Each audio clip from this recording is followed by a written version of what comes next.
What's going on? My name is Marcus Whitley, and this is Good Behavior. Now, you can find any of my books, Both Sides of the Street, Choices and Consequences, Greatness Under Pressure, and Battling Demons, all on Amazon. In this episode, I have a special guest with me, a professional boxer by the name of Derrick Bad Boy Whitley. Would you say what's up to the viewers? What's going on, everybody? Long time coming. How we doing? How we doing? Feeling good. It's good, cuzzy. All right, so let's get into it. Now, the first question I want to ask is, what is it like to be a professional boxer and fight on the big stage? Professional. It's a different animal. It's a different beast. I love it though. It's like I don't know. I always compare it to like being a singer and you going out and all the lights is on you and all that stuff.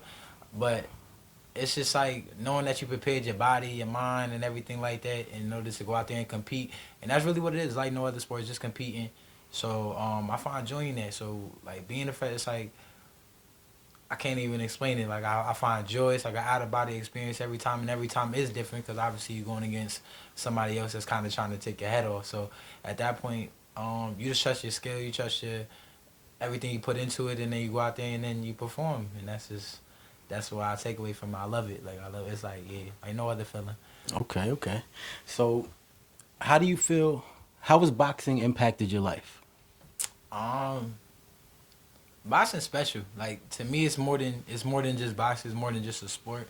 Knowing that like where I got it from, that's kind of like what I like to me it represents like family. You know what I'm saying? So obviously my father and my uncle both being professional boxers, like it kind of been around me since I've been a kid, but I Mm, really didn't tap into it until I finished playing college ball and all the other stuff. So when I got into it, I kind of like had to really do it justice. You know what I'm saying? It's not something I could just go and play around with because I know how near and dear it was to my father and everything like that. So for me, it just means like I gotta do it right. I gotta carry on a legacy, and that's just kind of like hmm what I try to do with it. How I try to move and how like when I'm boxing, I want people to understand like, oh yeah, he's doing it serious. I'm not just doing it for he ha. Right. Now, you say you ball too. So, how do you juggle being a professional boxer and a baller? I mean, basketball my first love. Like it kind of like boxing. Like when I realized it's not like basketball. It's like basketball's like a team sport. Like I could have an off day. You Yeah. know what I'm saying? Playing basketball, playing football. I could like I don't got to be the best player. You know what I'm saying? I could just come in. I got other people that can like carry the load. But with boxing, it's just me. Right. Like I mean, you got your coaches, you got your trainers, you got the other people you train with. But as soon as that bell ring, you in that square circle alone, and that's kind of like how it is with life. You know what I'm saying? Like you go and you got this job, you got this stuff. But as soon as you get home, you back to just you. So when I'm in the ring, I gotta really understand like I gotta be locked in, and I'm locked in with myself, and I gotta just trust that everything I prepared for and everything I did is what I needed to do in order to get that dub for that night. But boxing or what I is just different. Like yeah, like it's dog eat dog. Okay. Now, what type of mindset do you need to be a boxer?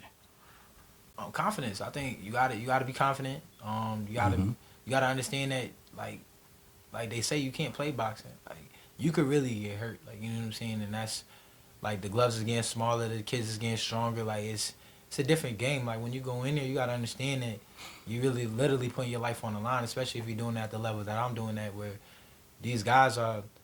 Let's say I fight at 147, I fight at 140. These guys are cutting from 180. That's you know what I'm Right. saying. I walk around 160 tops. You know what I'm saying. So you got people that's really like can really hurt you. You know what I'm saying. The gloves is only 8 ounces. It's not really like that. So you gotta understand that yeah, this is like this can really do something to you, and then but at the same time you still gotta fall in love with it as a sport and understand that it's something if it's something you're passionate about, like you don't think about that. You go in there thinking like I just want to win. Right. And a lot of people don't understand. Like, it's not just physical. There's a lot of mental to it too. Yeah, I mean the physical probably like I say about like 30% of it. Like if you an athlete, you could probably get in the ring, but like you probably I mean you could last probably in a boxing match, but your mental is the part that carries you. Like what do you do when you hit somebody with your strongest punch and then it don't phase them? What do you Right. do when you ran all these miles, but then the fourth round coming, you're already tired? What do you Mm-hmm. do when your game plan goes out the window? What do you do when it's just not going your way, like, and you still got 6 more rounds to go?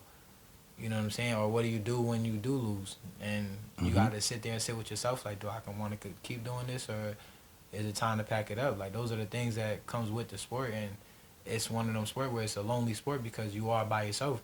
Like, I could lose, but ain't nobody gonna really feel that loss but me. Right. My team is gonna be like, hey, it's okay, we'll be back. But I'm sitting there like, damn, I felt defeated as a man. Like, another man just beat me. You know what I'm saying? And those are the things that sit with you. Like, damn. Nah, that's true.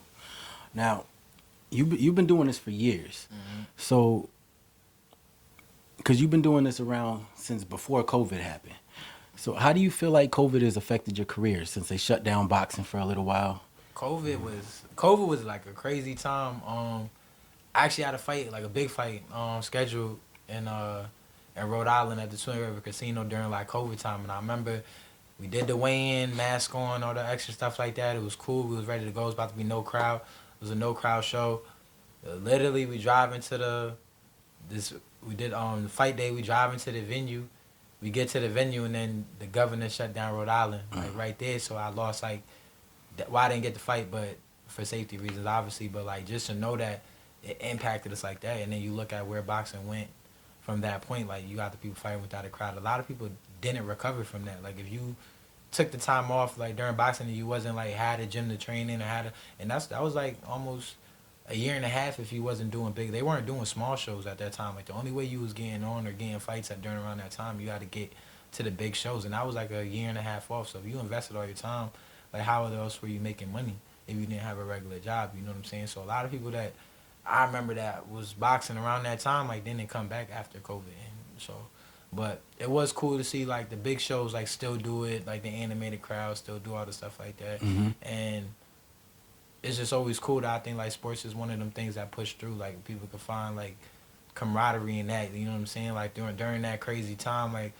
we were still getting basketball. We were still getting like, and they figured out a way to make sure that we still got that. And Right. so it was cool for me to see like boxing still trying to make an attempt to make that happen. So I'm just happy, fortunate enough that I got through that, and then still was able to continue on my career after that.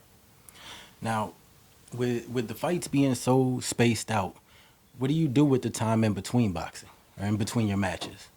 I mean, I'm a full-time dad, so yeah. So I mean, a lot of time. I mean, I work. I mean, obviously, I work full time, so uh, I hoop, I do things like that. But my favorite thing is just being a dad. Like, my daughter's getting older, so she's getting into the team sports now. So she was from going to dancing, now she's playing volleyball. It's kind of cool. Like, I'm in the stands, like, yeah, like I'm hyped now too. But Now it's you get to be the fan. yeah. So and it's cool because it's like it's not about me. Like, you know, a lot of times it's being the professional, like, and all that, and then I got so much going on. It's cool to actually like sit back and relax and then put the attention on somebody else. So, but yeah, other than that, I mean, I still hoop.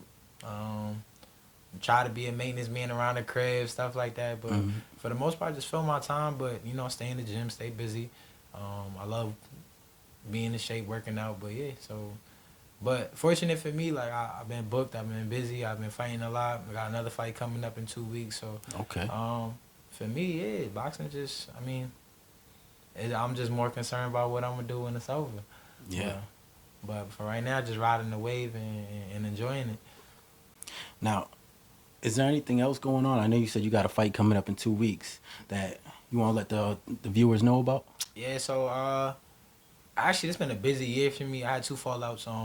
Supposed to fight two big shows on Top Rank. One in February, the beginning of this year, and then the one again in June. Both my opponents fell out due to injury. So, but after that, I've been busy. I fought September at the Mass Mutual Center. Just fought in October out in Maine. And then now I'm back again December 14th at the Mass Mutual Center once again for putting on for Springfield one more time. So, Okay. yeah, we just locked in. We're going to end the year off with a bang, and then next year, you know, we going up. Okay, that's what's up. Putting on for the city. Got to. Now, you want to let the viewers know your social media, so in case anybody wants to check you out or. All right, listen, I'm on Facebook, Derrick Whitley, Instagram, Get With It. Yeah, just reach out, tap in. A lot of content, a lot of my workouts, what I do on the daily, stuff like that. I love to get fly, so my fashion stuff is on there. So yeah, but yeah, check me out, vibe with me, rock with me, and yeah, we going up. Okay, okay. Now, I hope this episode was able to shine a light on what it's like to be a professional boxer. My name is Marcus Whitley. I'd like to thank my special guest, Derrick Bad Boy Whitley. So until the next episode.